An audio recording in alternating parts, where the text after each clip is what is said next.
Alors, je voudrais répondre à un commentaire à travers un audio parce que je trouve ça intéressant. Donc, sous la vidéo de Belmondo Zemmour, donc la dernière, je pense, quelqu'un a écrit: Oui, mais bon, toi, t'es plutôt grand, costaud, et pourtant, tu sembles pas idiot, donc ta théorie n'est peut-être pas tout à fait exacte. Enfin, c'est un petit peu ça que ça disait. J'ai pas le commentaire sous les yeux, mais c'est ça l'idée, hein, donc c'est ça qui compte. Vous pouvez aller lire pour avoir la phrase exacte. Et donc je voudrais en profiter parce qu'il y a quelque chose à dire là-dessus d'un peu plus important que oui, non, de plus profond. Ma théorie, j'y crois fermement parce que j'ai oublié dans l'audio d'hier, mais il y a beaucoup d'autres noms qu'on peut rajouter. Et c'est tous des gens qui ont le même profil. Vous pouvez aller sur Google Images et vous tapez successivement Zemmour, puis vous tapez Welbeck, puis vous tapez Fabrice Lucchini, puis vous tapez Marc-Edouard Nab, puis vous tapez Yann Moix, et ainsi de suite, et vous allez toujours tomber sur le même profil d'hommes. Des hommes minces, pas très costauds, avec le regard fuyant, avec des complexes tourmentés, etc. Et c'est tous ces gens-là, en fait, qui sont un petit peu l'intelligentsia française au niveau de l'écriture, etc., etc. Donc, c'est ça la norme, clairement, c'est ça la norme. Alors, pour répondre aux commentaires, d'abord, bon, moi, je suis un personnage un peu spécial à cause de ma vie, etc. Donc, je ne suis pas un bon exemple. Et je vais expliquer pourquoi. Euh, D'abord, bon, je ne fais jamais de la fausse modestie. J'essaye vraiment d'être honnête avec vous. Mon but n'est pas jouer des jeux, je n'ai rien à gagner. Bon, donc je parle franchement. Honnêtement, je me place pas du tout parmi les intellectuels. Alors, certains vont dire ouais, c'est ça. Bon, franchement, je ne me classe pas dans les intellectuels, ni même dans les génies ou les. Oui, je suis un petit peu au-dessus de la moyenne au niveau du quotient intellectuel. Enfin, comme on le calcule, parce que je pense que ça veut rien dire. Tous ces tests que j'ai faits quand j'étais jeune sont des tests qui sont quand même très tournés vers la logique et des mathématiques. Et je pense que l'intelligence, elle a plusieurs formes. Voilà pourquoi je dis que je suis plutôt HPE, c'est-à-dire haut potentiel émotionnel. Ça oui, mais je ne suis pas spécialement intelligent. Je suis pas, voilà, j'ai pas des gros diplômes. Je suis pas, j'ai pas comment fait des études de sciences, de mathématiques, de programmation informatique. Je suis très mauvais dans tout ça, donc je ne sais pas si on peut légitimement me classer parmi les intellectuels. Enfin bon, ça c'est pour la parenthèse. Moi je pense que non. Je pense plutôt, par contre, que je suis quelqu'un qui a la faculté, parce que je ne crois pas que je le mérite, donc je parle de faculté, d'observer les gens, le monde, depuis que je suis très petit, de faire des connexions entre les choses, euh, d'arriver à faire interagir plusieurs choses qui normalement sont peut-être déconnectées les unes d'entre elles si on ne les connecte pas. Ça, oui, à la limite, d'accord. Je me vois plutôt comme ça, mais pas plus. Et je le dis pas du tout par fausse modestie, je pense, parce que c'est la vérité, tout simplement. Il faut pas non plus, pour moi, des vrais génies, des vrais intellectuels, c'est des gens capables de construire des ponts, capables je sais pas, de taper des milliers de lignes de code, de sortir des jeux vidéo. Il faut avoir un côté génial pour ça. Il faut une capacité, bon. Et moi, je ne l'ai pas du tout. Donc, je ne sais pas du tout si intellectuel, c'est le mot. Mais bon, bref, c'est pas ça le but de l'audio. Et donc, je disais que moi, je ne suis pas le bon exemple. Je vais m'expliquer pourquoi. Parce que moi, j'ai eu plusieurs vies dans ma vie. Et c'est pas le cas de beaucoup de monde. En général, les gens, ils ont une vie qui est plus ou moins bien tracée. Et ils sont le fruit, en fait, de leur famille, de leur éducation, de leur jeunesse, etc. Et moi, je ne suis pas dans ce modèle-là. J'ai eu une vie très, très, très chaotique. Je suis né à Rome, en Italie, Après 2 semaines, je suis parti en Arabie Saoudite parce que mon père travaillait pour une société ou une entreprise d'agriculture internationale, je ne sais plus le nom. Puis après, j'étais en Égypte, puis après, j'étais en Tunisie, puis après, je suis arrivé à 4 5 ans en Belgique. J'étais dans plusieurs écoles, plusieurs déménagements, un divorce très tragique, très grave entre mes parents, avec des tentatives de meurtre, la police, des histoires comme dans certains films. Bon, donc tout ça, ça marque, hein, ça, c'est pas du tout anodin. Euh, Puis une adolescence très compliquée, avec une très mauvaise entente avec ma belle-mère. Euh, je n'ai plus beaucoup vu ma mère en dehors des périodes de vacances. Bon, pourquoi je dis tout ça? C'est pas pour faire le canapé avec le psy, mais pour dire que j'ai été dans une enfance très spéciale, pas du tout banale. J'ai dû côtoyer des cultures, puisque j'avais des, comment on appelle, j'avais des nourrices ou gardiennes, enfin ça s'appelait filles au père à l'époque, qui étaient tunisiennes et puis anglaises. Parce que bon, à l'époque c'était comme ça, les gens qui avaient un peu des moyens, ils s'occupent pas de leurs enfants, ils les mettent, ils font venir une fille au père qui loge dans une chambre et c'est elle qui s'occupe de l'enfant. Bref. Donc j'ai baigné comme ça, ma belle-mère était cambodgienne, donc j'ai vécu dans toutes sortes de races, d'habitudes, de cultures qui ont fait que j'ai attrapé une tournure d'esprit un petit peu spéciale. Et donc cette adolescence tourmentée a fait que je me suis beaucoup isolé, seul, beaucoup réfléchi face à moi-même, beaucoup réfléchi au monde, au pourquoi des choses. Évidemment, quand on est jeune, on vit ça différemment qu'à mon âge. Je l'ai vécu dans des sentiments d'injustice, d'hypocrisie, de voilà, que le monde, comme il était fait, ne me convenait pas, etc., etc. Et, et donc, quand je dis que j'ai eu plusieurs vies, c'est parce que euh, jusqu'à l'âge de, je ne sais plus très bien, mais jusqu'à l'âge de 16 17 ans, j'étais tout à fait le profil de ces gens-là que j'ai cités, Lucchini, Edouard Nab et compagnie. C'est-à-dire, j'étais quasiment anorexique dans le sens que j'étais dans un internat et le soir, je ne buvais que de l'eau et des salades. J'étais très fin, d'apparence très efféminée, avec dans l'école, dans les classes, je ne m'intéressais que à la compagnie en général des filles, parce que je les trouvais plus profondes, plus matures, plus intéressantes. Euh, et donc, jusqu'à 15 16 ans, j'étais un petit peu ce profil-là. L'homme efféminé, très psychologue, qui était le parfait mâle bêta, comme on dit aujourd'hui, qui était le confident des filles, qui expliquait leurs problèmes, qui était éperdument amoureuse des mâles alpha de l'époque. Les types à moto, un peu mal rasés, avec des longs cheveux, un peu rebelles. Et d'où, là, on comprend très vite, en fait, que les hommes doux, psychologues, gentils, à l'écoute, sont pas du tout les hommes qui font vibrer les femmes. Oui, comme copains. C'est pour ça qu'on dit que souvent, les femmes aiment bien la compagnie des homosexuels, parce que ils ont une finesse d'esprit qui leur permet de comprendre la femme sans que ça implique un jeu de séduction sexuelle et compagnie. Bref.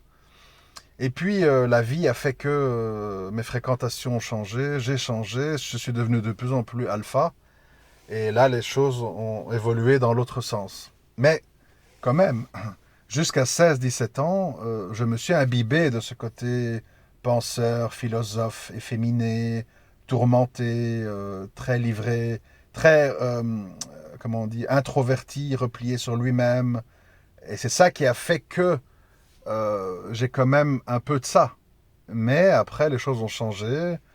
J'ai fréquenté d'autres milieux. J'ai multiplié les rencontres amicales et amoureuses, etc., etc., pour arriver jusqu'à aujourd'hui.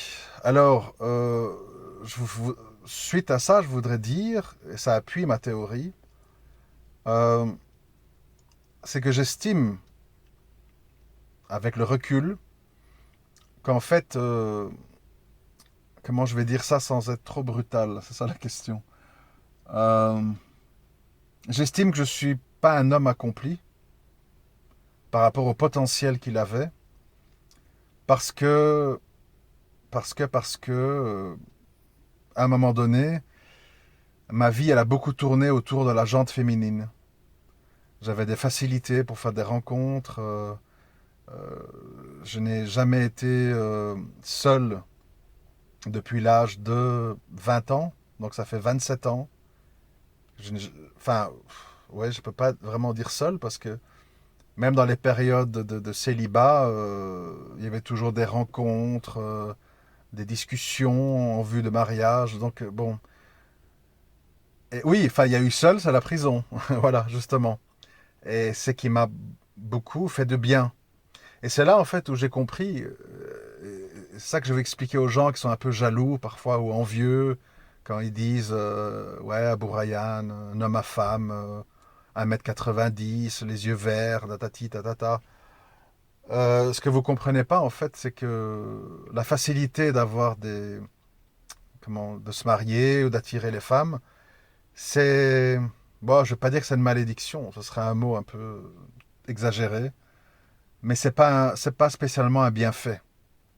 Honnêtement, euh, moi j'aurais préféré à choisir me marier jeune, enfin ce que j'ai fait, mais ça n'a pas duré plus que 12 ans, me marier jeune avec quelqu'un qui, bon, oui, certes m'apprécie, mais n'est pas spécialement peut-être en vénération devant moi ou je ne sais pas. Et très vite, en fait, voilà, passer à autre chose. Le fait que j'ai été là-dedans, puis dans les divorces, et les remariages, et de nouveau des enfants, etc., ça a fait qu'en fait, j'estime être un homme qui n'est pas accompli, parce que c'est la démonstration que ce que je dis est juste, parce que à un moment donné, quand tu as des avantages physiques, bah, ta vie, elle tourne beaucoup autour de ça. Si c'est pas les femmes, c'est le sport, parce que tu es un athlète. Euh, et quelque part, toute cette énergie, tout ce temps, au lieu de le consacrer aux sciences religieuses, à apprendre l'arabe, à lire des bouquins, à devenir un homme encore plus performant, plus intellectuel, plus ceci, plus cela, bah, tu le perds là-dedans. C'est pour ça que moi je dis aux hommes, aux frères qui se trouvent, je suis trop petit, je suis pas ceci, je suis pas cela, je suis pas beau, hein, j'ai du mal à me marier. Vous le réalisez pas parce que vous vivez dans un sentiment de frustration que je comprends. Mais d'un autre côté, votre vie vous appartient entièrement. C'est-à-dire que vous pouvez faire ce que vous voulez de votre temps. Euh, vous savez, je ne sais pas si vous réalisez bien. Moi, j'en suis à 8 enfants. 8 enfants, ça veut dire 8 fois des accouchements, 8 fois des couches, 8 fois l'école maternelle, etc., etc. Ça absorbe énormément d'énergie. Bon, sans parler des mariages, mais bon, ça c'est... Donc, ce que je veux dire par là, ma théorie de ces hommes que j'ai cités là, Lucchini, Yann Moix et compagnie, on voit bien, je ne connais pas leur vie privée, mais de ce que j'en sais, à part peut-être Zemmour, mais ils ont des vies sentimentales pas très stables, pas très harmonieuses. J'ai vu des interviews de Lucchini où il parle de tout son côté tourmenté par rapport au couple. On voit bien qu'il y a une connexion en fait. C'est-à-dire malheureux en amour, euh, ouais, enfin, malheureux dans le fait de pouvoir avoir accès à l'amour, entre guillemets, fait que ton âme qui est en souffrance ou en frustration produit des choses littéraires, intellectuelles, parce que ton énergie, ta frustration nourrit ça. C'est pour ça que c'est difficile, en fait, pour un musulman, par exemple, qui a femme, enfant, des problèmes, des divorces. C'est difficile de se stabiliser, de faire des études. Souvent, le profil de ces frères qui restent longtemps à Médine et qui font des longues études, etc., ce sont des frères, bon, ben, où ils sont mariés à des femmes qui font pas d'histoire et ils n'ont pas encore d'enfants, où ils ont des familles qui aident énormément, qui envoient de l'argent, etc. Ou souvent, le plus souvent, ils sont célibataires et ils consacrent leur vie à ça. Et quand ils ont fini, ils pensent à se marier. Et là, ils découvrent c'est quoi la vie d'homme marié et toutes les difficultés qui s'accompagnent de ce statut. Alors pourquoi je dis ça? On va me dire, ah, tu peins tout le mariage en noir, tu vas nous dissuader de nous marier. C'est pas du tout ça. C'est pas du tout ça. C'est simplement que, comme je l'ai toujours dit et toujours répété, nous sommes sur la terre des épreuves. Il n'y a pas de paradis terrestre. Il n'y en a pas. Même si je vous mets 3 millions d'euros avec une villa à Bora Bora en Tahiti, au bout d'un mois, vous allez voir, les choses vont commencer à se dégrader. Je m'embête, je connais personne. Qu'est-ce que je fais ici? J'ai été plongé, j'ai été faire ci, j'ai été faire ça. J'ai bu de l'eau de coco. Bon, et maintenant quoi? Il n'y a pas de paradis sur terre. Et vous ne l'aurez ni avec le lieu de vie, ni avec l'argent. Ici, nous sommes sur la terre des épreuves. Le célibat est une épreuve, le mariage est une épreuve, l'homme est une épreuve pour la femme est une épreuve pour l'homme, les enfants sont une épreuve pour les parents, etc., etc. C'est comme ça. Ça ne sert à rien de vouloir s'y soustraire, je l'ai écrit encore hier sur Twitter.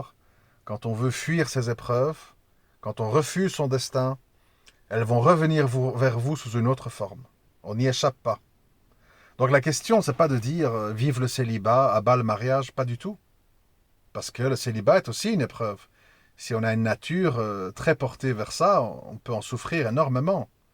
Je dis simplement que quand on a une âme qui souffre, quand on n'a pas accès au divertissement, au sport, au succès, aux aventures, fatalement, on est face à soi-même. Et quand on est face à soi-même, c'est là qu'on commence à comment dirais-je, à réfléchir, à penser, à remettre des choses en question et à produire des œuvres de littérature, des choses qui sortent de l'esprit. On le voit, les exemples sont tellement infinis, mais regardez Bill Gates, regardez Zuckerberg, regardez Elon Musk, c'est tous des gens à moitié autistes, mal dans leur peau, un peu gauche, un peu maladroits. C'est pas des boobas et des carisses qui sont là avec leurs tatouages dans leur bagnole. Wesh wesh les meufs, je suis là, regardez-moi. On n'est pas là-dedans. Et c'est pour ça qu'ils produisent. L'autre ne produit rien d'autre que de la crasse. Pourquoi? Parce qu'il patauge là-dedans. Mon shit, les femmes, les voitures de sport, ma grosse villa, mes nouvelles baskets, et puis voilà. Et comme ça marche, il gagne de l'argent, il a des femmes qui lui sont à ses pieds et tout, bah il produit rien d'autre de plus profond. Tout simplement parce que il n'a pas besoin d'aller aussi loin, puisque ça s'arrête. La meilleure chose qui peut arriver à ces gars, c'est la prison, avec des gens qui leur tournent le dos et qui doivent finalement commencer à réfléchir. C'est ça le truc. L'humain ne peut rien produire d'intéressant sans réflexion, sans introspection, sans isolement, sans solitude, sans frustration. Impossible. Impossible. Parce que tu es pris. Tu es pris dans des histoires, je suis amoureux, et les enfants, et pourquoi elle m'écrit pas, et pourquoi ceci, et les disputes, voilà, tu es pris. Tu es pris dans des histoires comme on voit dans les téléréalités, là, des conneries, quoi. Des conneries, ou les feuilletons à 2 balles, la guerre avec la belle-mère, les familles qui s'entendent pas, les malentendus, les fêtes de mariage, je veux ci, je veux pas ça, enfin bon, ça absorbe l'attention. Et donc, voilà, dans mon cas, j'ai eu la chance, entre guillemets, parce que bon, je sais pas si on peut appeler ça une chance, que jusque 15-16 ans, j'ai eu comme ça une vie très, très, très, très féminisée, très introvertie, très timide, très tournée vers moi-même, à passer des nuits blanches, à réfléchir devant des tourne-disques et des CD dans mes oreilles. Et c'est ça qui a peut-être fait, voilà, que mon cerveau s'est synthétisé autour de cet état d'esprit-là. Mais j'estime ne pas avoir été accompli, que j'aurais pu faire plus, j'aurais pu faire mieux, si peut-être j'avais pas eu à un moment donné toutes ces facilités à avoir accès à de l'argent à cause de ma famille, et puis les voyages, et puis les mariages. Parce que quelque part, ben, ça bride. ça bride, parce que ça distrait. Et voilà pourquoi, bon, j'estime que ce que je fais aujourd'hui, ce sont des petites choses, quoi. Des petites choses, voilà, des audios, des petits, de très marquant. Et quelque part, tous ces gars que j'ai cités, ben, ils laissent quand même des œuvres derrière eux. Ils sont reconnus par beaucoup de gens. Chaque fois que Houellebecq sort un livre, les prix concours, Goncourt pleuvent de tous les côtés. Euh, Ils peuvent se permettre de dire, de s'habiller, de se coiffer comme ils veulent. De toute façon, on les invite et ils sont mis sur un piédestal. Mais c'est des âmes en souffrance. Alors la question, elle est là. Est-ce qu'il faut souffrir pour réfléchir? Est-ce qu'il faut souffrir pour être profond? Est-ce qu'il faut être rejeté par l'humanité pour pouvoir penser l'humanité? Et que si en fait on vit en phase, comme beaucoup de gars que j'ai connus à l'école et que je vois sur Facebook aujourd'hui, voilà, ils vivent à 2 rues de chez leurs parents, ils sont médecins, ils ont une petite vie bien rodée, une femme avec un enfant, voire 2, ils font leurs petites vacances, vacances de neige, vacances d'été. Tout est bien réglé, donc ces gens ne doivent pas remettre les choses en question, ils sont à fond dans le système. Tous vaccinés, tous dans le truc des droits de l'homme et compagnie, parce que tout est lisse. Et quand c'est lisse, quand c'est facile, quand c'est préfabriqué, pas besoin de réfléchir, pas besoin de remettre les choses en question, pas besoin de gratter dans le fond de l'âme humaine. Et voilà. Donc voilà, c'est une longue réponse à ce commentaire, parce que bon, moi j'aime bien être quand même un minimum profond dans ce que je raconte. Et pour dire, je suis pas un cas, comment je veux dire, quelqu'un qui peut être pris en considération, parce que j'ai une vie spéciale. C'est pas tout le monde qui a 8 enfants, des mariages multiples, et des histoires, et des déménagements, et des drames, et des divorces de parents dignes de séries américaines. C'est pas tout le monde qui vit ça.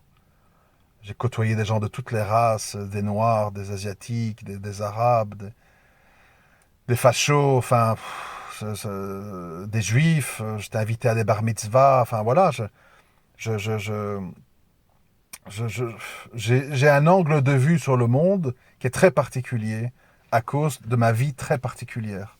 Et donc, on ne peut pas dire, voilà, lui, il est comme ça, comment ça se fait que, parce que c'est un cas à part. La généralité, c'est ce que j'ai cité. Tous les gens de la Silicon Valley, Zuckerberg, et tous les penseurs français, tous les écrivains français, ils se ressemblent. Des âmes tourmentées, mal dans leur peau, maigres, un peu machin, un peu bizarre, un peu autiste, un peu efféminé, un peu pas très mal alpha, pas très beau. Voilà, c'est ça. Et c'est ce qui a fait que ils ont été au fond de leur truc. Parce qu'ils n'ont pas été distraits. Voilà, je ne sais pas à combien de minutes je suis. 23, ça sera assez. Donc voilà pour la réponse. Je me suis dit que ça pouvait être intéressant parce que d'autres gens pouvaient se poser la question. Et donc, voilà, c'est ma façon de répondre à cette affirmation que j'ai lue en dessous de la vidéo précédente. À très bientôt, je vous remercie.